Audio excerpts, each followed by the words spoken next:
Seterusnya, kita akan mempelajari kaedah melukis segitiga apabila diberi perimeter dan nisbah sisi.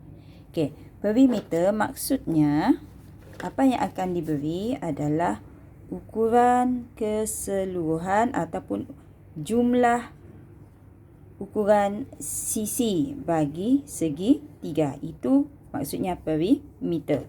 Okey, jumlah sisi segitiga. Perimeter dan diberi nisbah sisi.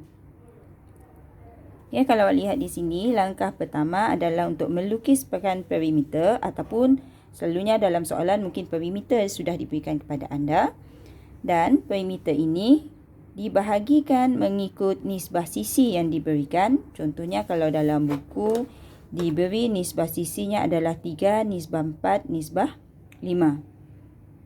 Okay? Jadi kita bahagikan kepada 12 bahagian dan dibahagi mengikut nisbah 3, nisbah 4, nisbah 5.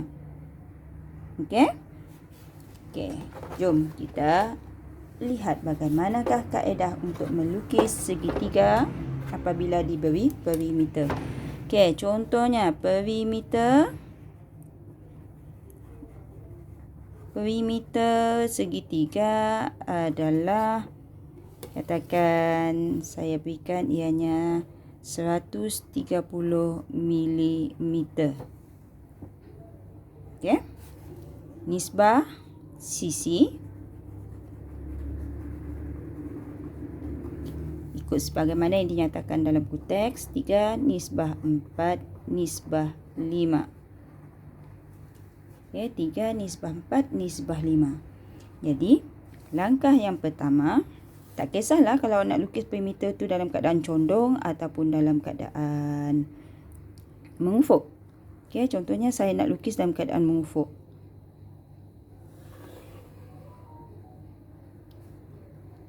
Okay, saya tandakan tanda satu titik di hujung. Kemudian ambil ukuran 130. Okey, 130. Jadi ini adalah perimeter. Okey, perimeter segitiga. Sekarang langkah pertama adalah kita lukiskan garisan condong. Okey, sebelum itu saya label. Let's say yang ini adalah titik. Saya letak sebagai X dan Y. Okey, saya lukiskan garisan condong.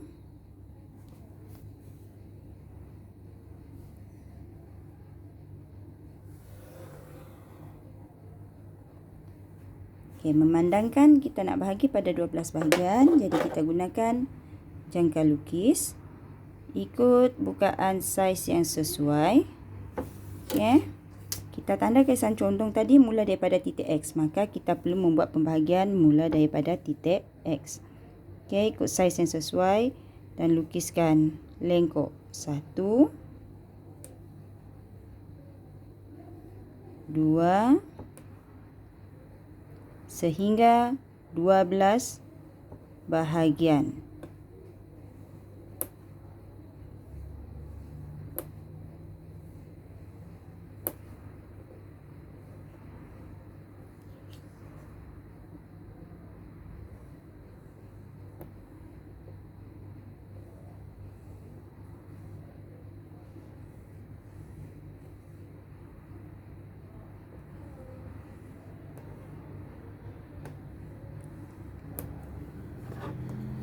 Okey.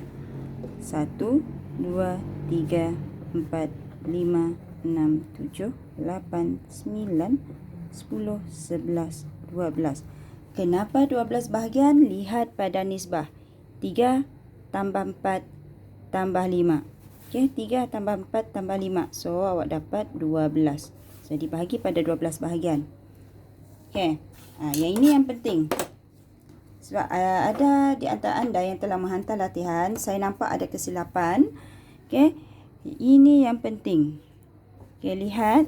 Saya letakkan landasan. Saya letakkan set square. 2 set square ini diletakkan bersama. 1 set square digunakan untuk melukis garisan.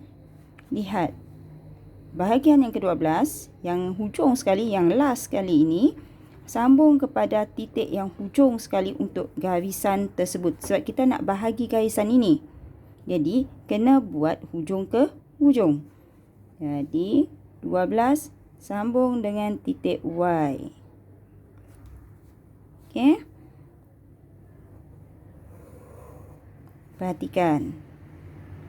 12 kepada titik Y. Bukannya mana-mana tempat pada garisan itu yang awak nak lukis. Kena lukiskan kepada Y.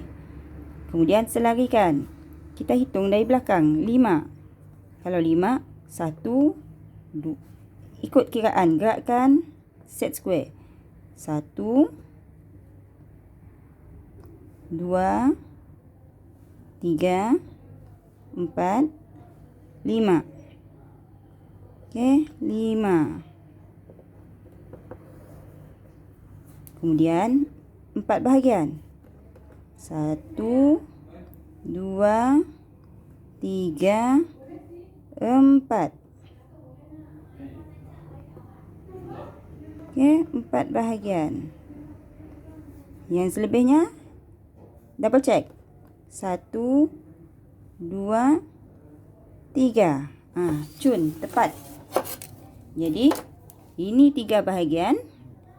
Sini 4, sini 5. Okey? 3, 4, 5. Pastikan pembahagian anda betul dan tepat. Okey, seterusnya, perhatikan betul-betul. Awak ada, saya ulang balik, ada 3 bahagian, 4 bahagian, 5 bahagian. Bahagian yang berada di tengah-tengah itu kita jadikan sebagai tapak. Okey, saya ulang. Bahagian yang berada di tengah-tengah itu ataupun nisbah yang berada di tengah itu kita jadikan sebagai tapak. Jadi, saya suka gelapkannya terlebih dahulu ataupun hitamkan bahagian tersebut terlebih dahulu supaya saya tahu itu adalah sebahagian daripada sisi segitiga yang hendak saya lukis. Okey? Kemudian dengan menggunakan jangka lukis, sebab kita gunakan ini sebagai tapak, maka ambil bahagiannya yang ke hujung, ambil bahagian 3.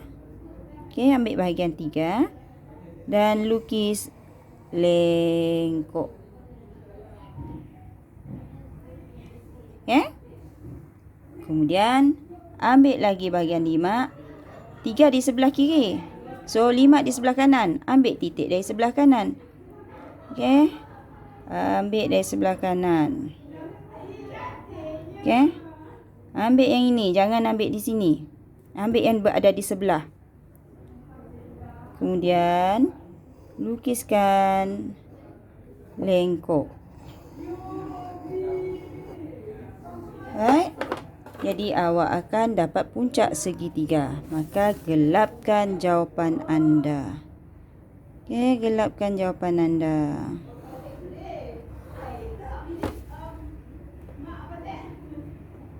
Okey.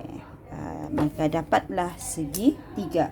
Okey, jadi bila awak lukis nanti, tak semestinya segitiga awak sama seperti apa yang saya lukis. Tapi kalau awak ikut ukuran yang saya buat, akan samalah. Okey, kalau awak guna ukuran yang berbeza, ianya tidak akan sama. So, bentuknya lain sebab ukurannya yang berbeza. Okey, jadi awak dapat. Okey, ini langkah yang perlu awak tahu. Okey.